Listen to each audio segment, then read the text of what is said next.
Hello mayam matang kuinagi matungda ngasidi ai mayamda dum aina khanjarakpa aina ningjarakpado ngasise mapung phadore haina mapung phabagi maigeido oina laeaba ado mayam kai thabangno hairagadi aiswedanki mayamda haijarake video sidasu dum haijarake duga aina wari sunabadusu aidu mayamda share tawjarakeba mayam aina kuiraba ko aina khanjaraise haidi akoi magine leihidaba numise 2015 gi July gi date ani da ko mase leihidabane ado egi mangda su dum ui mawa papa ise dum ui aba do kasu moina sauning bagi mawong nungai taba ko pa adu gumbadi kasumta ude aba adu kasu dum mangha da uba duga ina dum egi nupa da haiba se isung ngamdana dum leiba aidi July gi date ani siga ai dum ningonda khara kai kai no khara pijaning ya ba ina imung amta punna lebina so ina haiba se dum ngamdana sukui ba se leirakpani aba ado mayam dum matam china di dum changsalak pa date ani kai se dum jausalek aba numinini ngasiga tharaga numinini humni rom di sura ba ina mangonda haira ba ko mama lai gidaba numise ai mingonda kai kai no khara pijaningi de mangda su dum ubanina nungaite na ina dumaina dum haiba adugagi dum khanjalaga mayam aigi room si di pipanina de aina mi pongsu leijadabanina aina thong thaga mingonda pijaba ido aigi di thabak jawkhaba thaba manina aduna aina dum khanjalakpada mayam jiri da ne akoi do cha leyaba akoi mama ga hek pokmina ba manau nupi ne ba akoi do cha jiri da mayum paleba do cha ga aina di jiri da relief camp da leyba mi sindugi maram da su dum hang ne ba ki do cha na dum haire e dum lei mafam fam da mayam am leyena do mayam ai jaga de khang de ba amadi Vidyanagar aina hai mare adugi mafam duga leiba adu mafam du de akoi do cha leyba duga yam nak nei ba aga pangla lamna de na hai ba adu mathang da aina dum ai gi nupaga su tanare degi tanaraga dum pochai khara pija haidi lairiba mi singdo moido haidi lairaba budi haiba jade ko inakun basu kungai ma jawram doini do basu huji ki oina di moido khudong jada bada oire natra aduna moido ina dumne sidaisida ina thong thaga pija bai de aingonda di yamna awabadu oini na jo leijadabanina aduna dum aigi nupaga iga toraga jiri da relief camp da leiriba relief camp mafam khudinga chatpa ngamdragasu mafam amakhakta chan nomagi chara khatang oirasu aina dum leiriba mi sindugine nomagi chara khatang oirasu aina pijaningbadagi aigi nupaga huji haina dana jana reba ko ado mayam laiba July gi tang ani sida akoise chatpagi ni aidana thaurang punamak loire pochai budi leikhatri aba ngasise Sunday numine hayeng Monday loiga Tuesday numise asigi se July date ani se Tuesday numit ayeba ko bani se ngangna na lore pochai su ngasi Sunday ni hayeng se Monday numina ba ado Monday da leina ba ina wari punamak suna na lore ado mayam aina ahan bada budi cheng ne cheng sidi jamna maru oina tra aduna cheng achauba packet do kg jangkhai chambado aduga dagi thau kari dum hawai chengwai de kari dagi asigi se aina pibani haidana punama se khanna loirabane aba aduga akoi gi da chana mu phone tawre ba ingonda ne do moi gi relief camp da leiriba mi singdo mi mateng pangba mi mayam lai na ko ai ta sunatana atopa haidi khun gi moi group semaga khun mayam punjalaga group semaga mayam akoina pudo sidi aigi dum imagi da matani khaina khallaga aina khaji khara dum mayang mateng pangjage na khanjabane aba ado atopa mina mateng pangba sidi aigi sidi moi ga panaru pade aigi yamna likrapone aba ina khanjaru bodo ado yamna li eba do moina mayam porak paduna pochai hingje dum loisan loiba haidi loidraba ko dum pot amagi mathakta ama mayam hanjan na pusalak padagi ne poche amang tai amang pasu mayam oiraina hairiyaba aduna hauji koida jana dum aingonda contact number pirayaba adu link so ai me link su dum hapsaram gaba ado contact number pirai aingonda aduga do jana dum hairapa id relief management committee Jiribam maina ne moi committee ama semi haiba ko dugi phone number ama pirai madugai duga moina hari sinna kaino haidi pochai mayam ama pirai ba pochai mayam dui mathata hanjan na pibagi mahutta moina dum ne moida contact number pirakpodo contact number da phone tawraga adugagi moina dum hairake haibane haidi moigi jaha mafam duga moigi huji laitaba huji mathaudi taraba aduga laitaba pochai singdo adugido dum hairake na dumaina hairiyaba ado mayam ai phone number budi laure ado phone tawraga mayam dasu dum tahalake aba moina kai ki haiba adugido mayam dasu dum tahalake ado mayam ai phone tawrage ko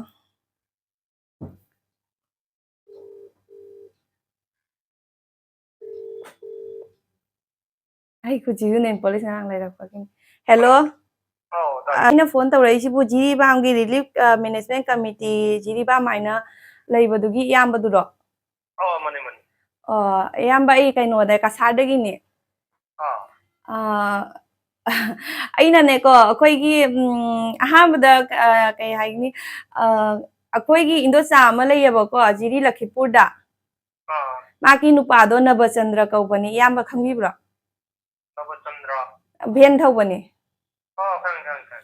ai Nabachandra gi kaino akoi indocha ne Nabachandra gi nupido akoi indocha ne ba ado aina hayeng laiba July gi tang ani se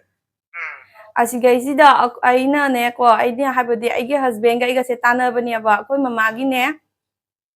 laihidaba numine aba sida aina Jiribam do ina chatlaga aina khanare aba ko aiga husband ga iga ne adugido aina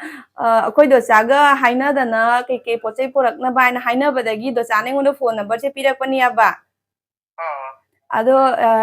do chana hairakpana dum iyambo ina mathau taba keke no dum hairakani aina dumaina hayabane ko ado ai se ai de husband ga iga dum akoi baini gi tarap tagi keke no angamba khajik tang mateng pangningba ado iyambada haining bhabu akoi kari porauge aina hangge aina ne moi akoina dum hangda moi ise nahana akoina dum tanabuganda moi tatgumba baking bakar wali yaragadi dum bakar kano to biu hana dumana harapati leibo party nairo makha tana tanga hangjarake edi relief no som kyamuki iyamba aigi se ko aigi se aina ne angda budi ai pangja khare ba ko mobile da mogi gpay number pirakodo aduga di ai gpay da caption ja khare ba paisa ne khara ne angamba aduga hojina moina ko mamagi laihidaba numiche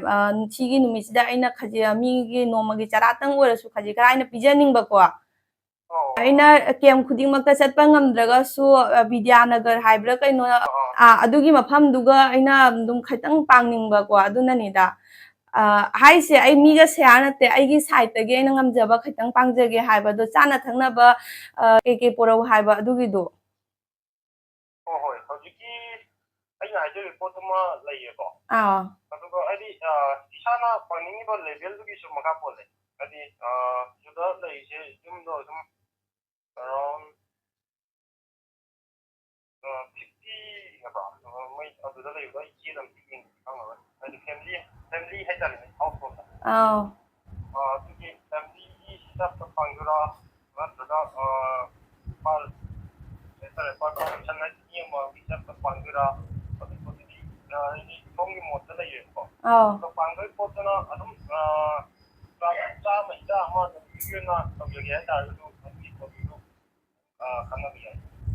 ado aina ne cha hinjang se dum tawning ba ko aduna kamaina tawsige haiba ya you know adum moi di kino gi di mo na gum sai ko to ti no ai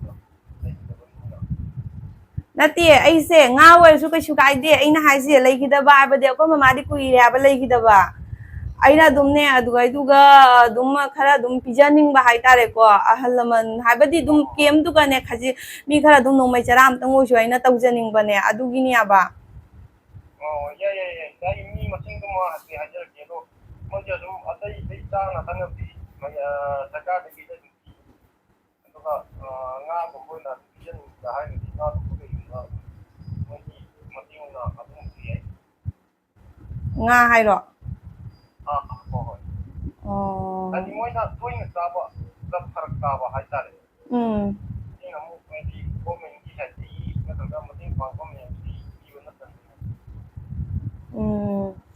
na traga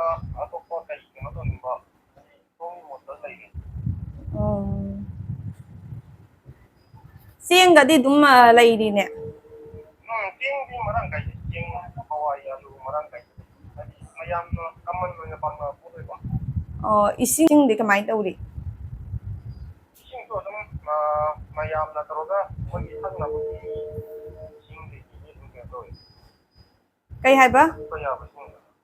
이싱이제 무슨 government 한테기 ꯊꯛꯄ ꯌꯥꯕ 이싱ꯗꯤ 좀 그래도 ꯉꯥꯁꯤꯗꯤ ꯀꯦꯖꯤ ꯀꯌꯥꯝ ꯑꯣꯏꯗꯣꯏꯅꯣ ꯃꯤ ꯃꯁꯤꯡꯗꯣ ꯑꯩ fix ꯇꯧꯔꯒ ꯆꯠꯊꯣꯛꯈꯤꯀꯣ ꯅꯠꯇ꯭ꯔꯒ present ꯑꯣꯏꯅ ꯅꯨꯃꯤꯠꯇꯨꯗ ꯂꯩꯒꯗꯕ ꯄꯣꯠ ꯑꯗꯨꯃ ꯍꯪꯗꯣꯔꯛꯑꯒ ꯍꯥꯏꯔꯛꯇ꯭ꯔꯒꯗꯤ ꯑꯗꯨꯝ ꯌꯥꯔꯣꯏ ꯀꯟꯐꯥꯔꯝ ꯇꯧꯔꯛꯀꯦ ꯅꯪ ꯑꯗꯨꯝ ꯈꯪꯍꯟꯕꯤꯔꯛꯑꯣ ꯍꯥꯏꯕ ꯍꯣꯏ ꯐꯕ ꯑꯗꯣ ꯃꯌꯥꯝ ꯍꯧꯖꯤꯛ ꯋꯥꯔꯤ ꯁꯨꯅꯕꯗꯅꯦ ꯃꯣꯏꯅ ꯉꯥ ꯍꯥꯏꯔꯛꯑꯦꯕ ꯉꯥꯁꯦ ꯃꯣꯏ ꯇꯣꯏꯅ ꯐꯪꯗꯦ ꯍꯥꯏꯅ ꯍꯥꯏꯌꯦꯕ ꯑꯗꯨꯅ ꯉꯥ ꯍꯥꯏꯔꯛꯄꯅꯤꯅ ꯑꯗꯣ ꯉꯥꯁꯦ ꯆꯦꯡꯒꯗꯤ ꯑꯗꯨꯝ ꯂꯩꯌꯦꯅ ꯍꯥꯏꯌꯦꯕ ꯑꯗꯣ ꯃꯌꯥꯝ ꯃꯣꯏꯅ ꯉꯥ ꯍꯥꯏꯔꯛꯄꯅꯤꯅ ꯉꯥꯁꯦ ꯑꯗꯨꯝ ꯌꯦꯡꯒꯦ ꯃꯣꯏ ꯀꯦꯖꯤ ꯀꯌꯥꯔꯣꯝ ꯍꯥꯏꯔꯛꯄ ꯑꯗꯨꯒꯤꯗꯣ ꯑꯗꯨꯝ ꯃꯑꯣꯡꯗꯣ ꯑꯗꯨꯝ ꯌꯦꯡꯉꯒꯦ ꯑꯗꯒꯤ ꯏꯁꯤꯡ ꯈꯔꯁꯨ ꯂꯣꯏꯅ ꯂꯩ ꯍꯥꯏꯔꯤꯑꯕꯅꯦ ꯑꯗꯣ ꯃꯌꯥꯝ ꯌꯦꯡꯁꯤ ꯃꯥ ꯀꯦꯖꯤ ꯀꯌꯥꯝ ꯍꯥꯏꯔꯛꯄ ꯑꯗꯨꯒꯤ ꯃꯑꯣꯡꯗꯣ ꯑꯗꯨꯝ ꯌꯦꯡꯁꯤꯀꯣ ꯑꯃꯨꯛꯀꯁꯨ ꯍꯟꯅ ꯍꯥꯏꯔꯦ ꯃꯌꯥꯝ ꯑꯩꯅ ꯖꯍꯥ ꯄꯨꯕꯗ ꯌꯥꯝꯃꯤ ꯌꯥꯝꯗꯦ ꯍꯥꯏꯅ ꯃꯌꯥꯝ ꯊꯤꯕꯤꯒꯅꯨꯀꯣ